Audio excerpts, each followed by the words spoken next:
Hello everyone, welcome and welcome back on my YouTube channel. मैं आशा करती हूँ आप सभी बेहतर हैं। यह है मेरा बनारस का ब्लॉग और यहाँ पे मैंने आपको अपना आउटफिट दिखाया जो कि कॉम्फी साहब पहन लिया है। हम लोगों ने यात्रा के दौरान कंफर्टेबल ड्रेस ही पहनना चाहिए, तो मैंने अपना पहना कॉर्ड सेट और इन्होंने पहना है अपना टी शर्ट्स और एंड जॉगर्स। और उसके बाद मैं यहाँ पे रेलवे स्टेशन पर वेट कर रही हूँ और उसके बाद यहाँ प्लेटफॉर्म पे मैं खाने के लिए आई थी। तो यहाँ रेलवे स्टेशन पे खाने के लिए आए हैं। कुछ देर में खाएंगे। ऑर्डर दे चुकी हूँ। खाना मुझे इस शॉप का बिल्कुल भी अच्छा नहीं लगा, मुझे नहीं अच्छा लगा। और उसके बाद हम लोग यहाँ रात को बनारस पहुँच गए और इस ऑटो से हम लोग अपने होटल में आ गए। और यह है हमारा रूम, जिसे बाद में हम लोगों ने रूम को चेंज भी कर लिया फॉर सम रीजन। और मैं काफ़ी खुश थी अपने बाबा के पास आकर के। और यह कुछ प्रोडक्ट होटल वालों ने दिया था, जो कि ये 3 रुपये की मेडिमिक्स शॉप है। और उसके बाद हम लोगों ने अपना आउटफिट पहन लिया बाबा को पूजा करने के लिए। और मेरी इच्छा ही ऐसी थी कि मैं ऐसे बाबा के पास तैयार होकर के जाऊं। तो मैं जा रही हूँ, हम दोनों जा रहे हैं। और देखिए गाइज, बहुत ही ज़्यादा लाइन लगी है, बहुत ज़्यादा लाइन, इतनी वेटिंग है कि लोग लाइन में ही बैठे हुए हैं। गाइस, काशी बाबा का दर्शन हो गया है। स्पर्श दर्शन करना भाग्य की बात है और बाबा ने मुझे कराया है। इसके लिए मैं बहुत बहुत बाबा को धन्यवाद करती हूँ। इतनी ज़्यादा कि मैं बता नहीं सकती। मैं बहुत खुश हूँ।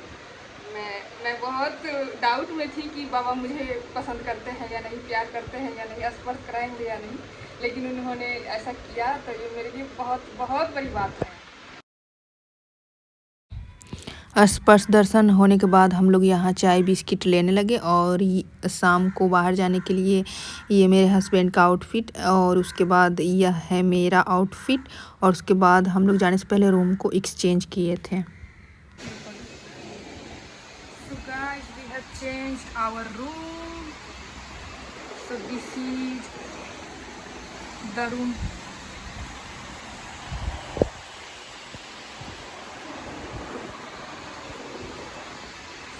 And here I am. Google पे मैंने सर्च किया बनारस रेस्टोरेंट, तो सबसे ज़्यादा रिव्यू के साथ आया था 1916 कैफ़े। तो मैं गूगल सर्च करके गई थी, लेकिन I am not very much satisfied. नाम बड़े और दर्शन छोटे, ऐसा ही मुझे कुछ अनुभव रहा। मैंने कॉफ़ी और गार्लिक नान और पालक पनीर लिया था।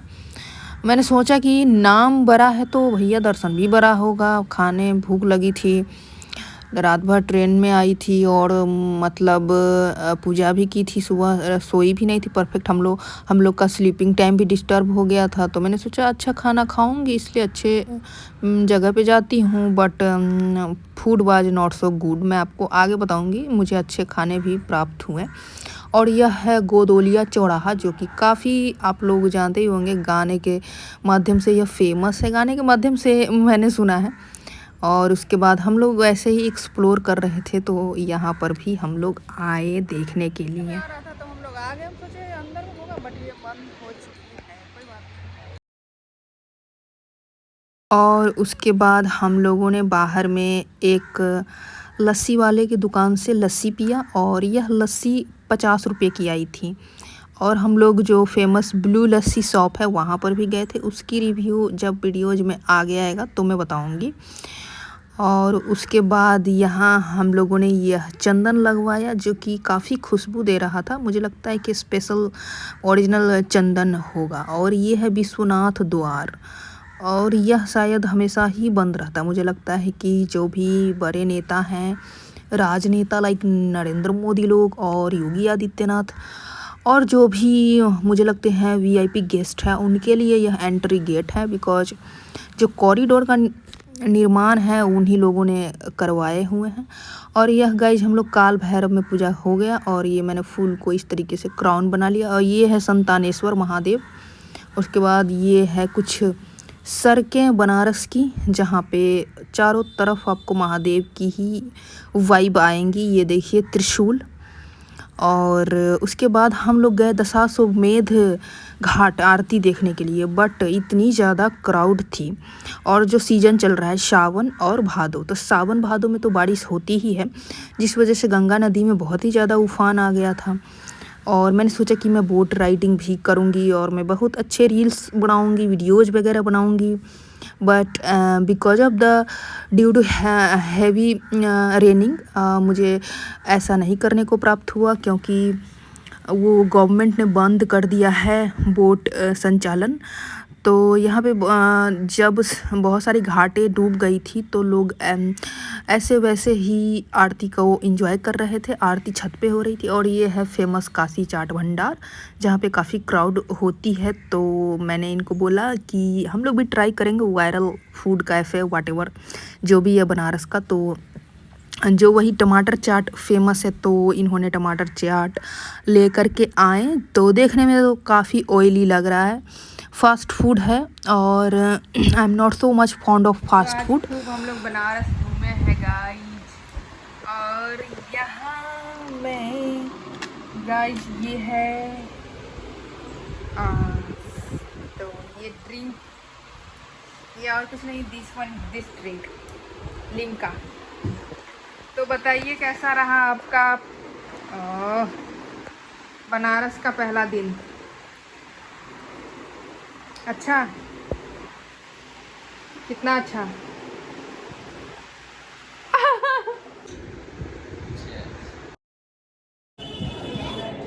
यह हम लोगों का दूसरा दिन है और इस दिन थी सोमवार, और सोमवार के दिन थी जन्माष्टमी। तो रास्ते में जो भी कृष्ण प्रभु के मंदिर आ रहे थे वहाँ दर्शन करने गए। और यह है द राम भंडार, काफ़ी फेमस है अपने नाश्ते के लिए। तो हम लोगों ने भी बोला ही था कि नाश्ते के लिए ट्राई करेंगे, फेमस एंड पॉपुलर। तो मुझे इसका जो कचौड़ी और सब्जी था वो तो हाउस फास्ट फूड ही है, तो मैं कचौड़ी सब्जी को 8 पॉइंट दूंगी 10 में से, और जलेबी को मैं 10 आउट ऑफ 10 दूंगी। Honestly jalebi was so good, crispy and soft, melting into your mouth. तो जलेबी मुझे अच्छी लगी। और उसके बाद ये देखिए बनारस की तंग गलियाँ, और बनारस की तंग गलियाँ काफ़ी खूबसूरत हैं। यहाँ महादेव का निवास है, वास है। मुझे पसंद आया बनारस घूम करके। उसके बाद हम लोग ऑटो रिक्शा ले लिए सारनाथ जाने के लिए, और ये है सारनाथ के रास्ते से हम लोग जा रहे हैं। और चलिए गाइज बात करते हैं, यहाँ सारनाथ आ चुकी। बीच बीच में मैं वॉइस ओवर में महादेव के विषय में बताऊंगी कि लाइनिंग क्या क्या है। तो लाइनिंग का ना बहुत 4-5 जगह से एंट्री होता है, और 4-5 जगह से लाइन लग के बाबा को जल चढ़ाया जाता है। शायद 4 जगह से, 4 या 3 इस तरीके से। और आपको मोबाइल फ़ोन्स और कॉस्मेटिक्स प्रोडक्ट नहीं ले जाने होते हैं, तो वो आपको कहीं पे भी लॉकर में रख देना है, और लॉकर का जो चाबी है वो आपको दे दिया जाएगा। तो उसके बाद आप अंदर जा सकते हो। और सुबह में शायद 5 बजे, 3 से 5 के बीच में स्पर्श दर्शन होता है। उसके बाद ना वो अर्घा लग जाता है, तो आप उनको नहीं छू सकते हो। आप अर्घा में जल चढ़ाओ, अपने नेत्र से दर्शन करो, नेत्र को ठंडक दो। तो हम लोगों ने एक दोपहर में भी गए थे, तो उसमें तो 500 रुपये नहीं देने पड़े, क्योंकि स्पर्श दर्शन में। तो वहाँ पे हम ऐसे ही अर्घा पे ही जल चढ़ाए, तो मेरे नेत्र को बहुत ही ज़्यादा ठंडक मिली। और मैं अपनी स्पर्श दर्शन की बात करूँ तो लाइन में लग कर के मैं गई, और स्पर्श दर्शन में भी मुझे 1 घंटा लगा। और बहुत ही ज़्यादा भीड़ होती है, बहुत ज़्यादा, मैं बता नहीं सकती। नाम ही है बाबा का विश्वनाथ, तो ऐसा नहीं है कि सिर्फ भारत से ही लोग आते। भारत से मैं बता नहीं सकती, साउथ इंडियन लोग बहुत सारे थे। मैं तो देख करके आश्चर्य में थी। और जो साउथ इंडियन थे उनकी तो भाषा भी मुझे नहीं समझ में आ रही थी। लाइन में बहुत ही ज़्यादा ये रस हो गया था, तो उन्होंने मुझे कुछ साउथ इंडियन लैंग्वेज में बोला। उनको शायद प्रॉब्लम हो रही थी भीड़ की वजह से। मेरा जो डलिया था वो उनके शायद बैक में लग रहा था, तो उन्होंने साउथ इंडियन में कुछ बोला और मुझे समझ में नहीं आया। तो ये तो हुई इंडिया की बात, की इंडिया से, पूरे इंडिया से वहाँ लोग आते हैं। और उसके अलावा भी गाइज विदेशों से भी लोग आते हैं, और विदेशों से आते हैं लोग in the search of peace, मतलब शांति की खोज में। जिस तरीके से गौतम बुद्ध की यहाँ अभी चल रहा है कि गौतम बुद्ध गौतम बुद्ध पहले थे, राहुल नाम था उनके बचपन का, और वह सिद्धार्थ, सॉरी राहुल कंफ्यूज हूँ मैं राहुल के विषय में, अभी देखना पड़ेगा। सिद्धार्थ शायद उनके बचपन का नाम था, राहुल शायद उनके बेटे का नाम था। तो जो वो सिद्धार्थ थे तो वह एक राजा थे, और गाइज राजा के बारे में सोचिए, वह एक गांव या फिर एक घर या फिर एक इस तरीके के मालिक नहीं होते, वो साम्राज्य के मालिक होते। तो वो साम्राज्य उन्होंने त्याग दिया, वह किस चीज़ के लिए? वह शांति के लिए। और काफ़ी मैं ये सब क्वेश्चन मेरे एग्जामिनेशंस में आते हैं, तो मैं काफ़ी वो इस तरीके का, मैं जब थ्योरेटिकली पढ़ती थी तो मुझे प्रैक्टिकली देखना था, तो मैं आ गई देखने के लिए। तो गाइज स्पर्श दर्शन की विधि यही है कि सुबह में 3 से 5 में अगर आप लाइन में लगते हैं तो आपको फ्री ऑफ कॉस्ट स्पर्श दर्शन होगा। हाँ, बस वही है कि लाइन में आप कितने देर वेट करते हैं, और अगर आपका टाइम से पहले जो टाइमिंग है उससे पहले अगर आप एंट्री कर जाते हैं तो आपको स्पर्श दर्शन हो जाएगा शायद 5 बजे तक। और 5 से जैसे ही 6-7 बजा तो फिर अर्घा लगा दिया जाता है, तो फिर आप स्पर्श दर्शन नहीं कर पाओगे। और शाम में मैंने सुना है, मैंने तो अनुभव नहीं किया कि 4 से 5 में स्पर्श दर्शन होता है। मैं गई थी दोपहर के समय में अर्घा वाले दर्शन करने, तो वहाँ पे तो अर्घा में ही जल चढ़ाया। और मुझे लगता है कि अगर आप दिन भर जो अर्घा पे जल चढ़ता है, वैसे आप लाइन में लग के अर्घा पे जल चढ़ाइए, और बाहर निकलने के बाद वहाँ पे पंडित रहते हैं। वो एक पंडित ने मुझसे पूछा था कि आप अंदर जा कर के पूजा करेंगी? तो हम लोगों ने बोला कि नहीं, हम लोग, वो बोल रहा था स्पर्श दर्शन करने के लिए, तो मैंने बोला कि हम लोगों ने कर लिए हैं। तो 500 रुपये पर पर्सन लगता ही होगा, हम लोगों ने तो नहीं उन पंडित से पूछा। लेकिन वही अर्घा के टाइम में भी अगर आप वैसे जल चढ़ा लीजिए अर्घा में जा कर के और बाहर निकलिए, तो अंदर में ही पंडित लोगों से बात कीजिएगा, और जो चार्ज है वो देंगे, तो आप स्पर्श दर्शन ऐसे भी कर सकते हैं। लेकिन वो जो फेस्टिवल होता है जो बाबा का, जैसे कि महाशिवरात्रि है, सोमवार का सावन है, तो उस सब में मुझे लगता है एक्सट्रीम क्राउड होता होगा, तो उस सब में यह भी संभव नहीं हो पाता होगा, क्योंकि कैसे भी जो क्राउड है उसे मैनेज करना रहता होगा। तो कुछ ऐसा है स्पर्श दर्शन की विधि, और अनुभव काफ़ी अच्छा रहा। उसके बाद हम लोग वही सारनाथ में ही घूम रहे थे, तो वहाँ पे 2-3 जगह है सारनाथ में घूमने को। और ये जो स्तूप वाला है जो उसमें पैसा लगता है। और उसके बाद हम लोग ये ब्लू लस्सी शॉप में आए थे, जो कि अपने क्वालिटी के लिए फेमस है। तो क्वालिटी तो वही जो सभी लोग देते हैं वही था, बस इन्होंने ड्राई फ्रूट्स और कुछ समथिंग स्पेशल दिया था। तो इस वजह से इन्होंने चार्ज को ना, मतलब जहाँ बाहर 50 रुपये में आप 40 रुपये में लेते हैं, तो इनकी चार्ज 120 रुपीज़ थी, जो कि मुझे थोड़ा सा इनएप्रोप्रिएट लगा। तो और लस्सीबाज ओके, बस इसमें थोड़ा वही डिफरेंट था कि उसमें जो था वो ड्राई फ्रूट्स मिक्स किया गया था। उसके बाद हम लोग आ गए मणिकर्णिका घाट, और यहाँ पर भी नदी में बहुत ही ज़्यादा उफान आया हुआ है और सभी घाटें डूब गई हैं। और एक मंदिर है वो जो विश्वनाथ के जैसा ही है, वह भी डूबा हुआ था। और यहाँ पर शव को, वो देखिए वहाँ दिख रहा है झंडा के पीछे वही मंदिर।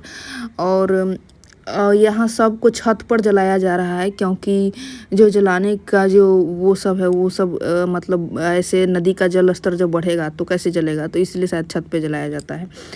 और उसके बाद हम लोग शाम में दुर्गा कुंड आए हुए थे, तो यहाँ भी जन्माष्टमी के वजह से यहाँ पे भी मेला था, और मेले में भी हम लोगों ने झूला झूले और दुर्गा माता की पूजा किया। हर जगह फ़ोटो खींचना, वीडियो बनाना मना था, आप दूर दूर से ले सकते हो। और स्ट्रिक्टली प्रोवाइड वहीं पर रहता है जहाँ पर कुछ स्पेशल, जैसे काशी विश्वनाथ में आपको पहले ही जमा करवा दिया जाता है।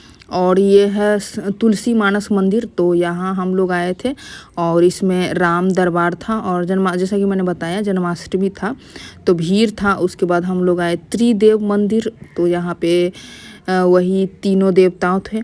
और उसके बाद हम लोग का सेकेंड डे, और संकट मोचन हनुमान मंदिर के बाद सेकेंड डे फिनिश हो गया। थर्ड डे के दिन हम लोगों ने शुरुआत किया मौसमी की जूस लेकर के। उसके बाद हमने सोचा कि दशाश्वमेध घाट में तो बहुत ही ज़्यादा भीड़ है, पाँव रखने की भी जगह नहीं थी, तो बोट राइडिंग की तो दूर की ही बात है। तो मैंने ऑटो वाले से बात किया था, तो उसने बोला क्या कि 80 घाट में आपका बोट राइडिंग हो जाएगा। तो मैं इसीलिए सुबह-सुबह मैंने सोचा सुबह-सुबह कम भीड़ होता होगा, तो सुबह-सुबह हम लोग मौसमी का जूस पी करके 80 घाट आ गए हैं। 80 घाट में तो आरती वगैरह होता है और लेकिन बोट राइडिंग यहाँ पर भी बंद था। उसके बाद हम लोग जैसे तैसे एंजॉय करके आ गए। उसके बाद ये काशी कॉरिडोर जो कि नरेंद्र मोदी सर ने इसका उद्घाटन किया, जो डायरेक्ट गंगा नदी से जुड़ा हुआ है। यहाँ गंगा नदी दिख रहा है, यहाँ से जल बोझिए और आप बाबा को जल चढ़ाइए। ये है भारत माता। और उसके बाद जो अहिल्याबाई संस्थापिका है इस मंदिर की, जो ऐतिहासिक रूप से और उसके बाद अंदर में भी फूड कोर्ट है। हम लोगों ने यहाँ फूड वगैरह एंजॉय नहीं किया, बिकॉज ऐसे ही बहुत ही ज़्यादा यात्रा में डिस्टर्ब हो जाता है पेट का खाना पाना। तो फिर उसके बाद हम लोग ऐसे अंदर में गए और यही है अंदर जाने का और ये है अंदर का ग्राउंड। यहाँ तक आप गेट नंबर 1 से आएंगे तो फ़ोन लेकर के आ सकते हैं, लेकिन दूसरे गेट से आपको बाहर में ही फ़ोन वगैरह रख देना होता है। तो ये है बाबा का, यहाँ से ही आप दर्शन कीजिए, जिसको कहते हैं शिखर दर्शनम सर्व पाप नाशनम। और ये सोने का है शिखर, सोने का पत्थर का बना करके उसको उस डिजाइन में चिपकाया गया था, काफ़ी अच्छा लगा। और मेरा जो जल चढ़ाने का सुबह सुबह स्पर्श दर्शन का जो अनुभव था, ऐसा लग रहा था जैसे मैं स्वर्ग में पहुंच गई हूँ। इतनी ठंडक, इतना आनंद आया दर्शन करके, काफ़ी मज़ा आ गया। और काफ़ी बहुत ही ज़्यादा हर जगह जगह पर आपको कदम कदम पर प्रभु महादेव दिखेंगे। ये शायद ज्ञान वापी वो मस्जिद है, उसको बैरियर से घेरा गया है। और यहाँ हम लोग फुलवारी में खाने आए। फुलवारी में हम लोगों ने 2 दिन खाया, क्योंकि इसका खाना हमको ठीक लगा। इसका एक फुल प्लेट थी, उसमें से मैंने आधे इसमें रख लिया, एक एक्स्ट्रा प्लेट लेकर के। ये फुलवारी का स्पेशल था। उसके बाद बनारसी साड़ी के लिए मम्मी ने बोला था, तो हम लोग इस शॉप में गए और एक साड़ी लिया। यहाँ पर मैं साड़ी की बिलिंग कर रही हूँ। और अब हम लोग अपने घर जा रहे हैं। हम लोग की यात्रा मंगल रही। बहुत बहुत शुक्रिया मेरे बाबा। इस तरीके से हमने अपना बनारस ट्रिप एंजॉय किया।